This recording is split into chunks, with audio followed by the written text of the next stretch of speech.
Hej og velkommen til. Jeg vil fortælle lidt om tyverialarm fra VS Automatik. Den består af en central, som man kan placere et sted i sit hjem, hvor den lige passer. Og til den her central, der er der en dørkontakt, hvor den bliver placeret på dørene og i vinduer. Sådan aktivitet der bliver registreret. Samtidig så er der en bevægelsessensor, som bliver placeret i rummene rundt omkring huset, og som så registrerer bevægelse rundt omkring der.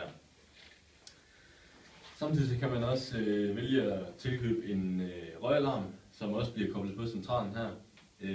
Og den her røgalarm, den registrerer så, hvis der opstår brand i et hjem.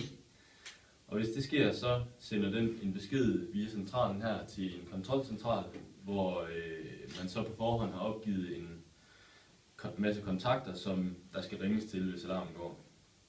Hvis kontrolcentralen så ikke kan få fat i nogle af de her kontakter, så sender kontrolcentralen her en vagt ud for lige at tjekke som alt er, som det skal være i dit hus. Så vil jeg så lige vise lidt om, hvordan alarmen her den fungerer. Man kan vælge at betjene den på to måder med en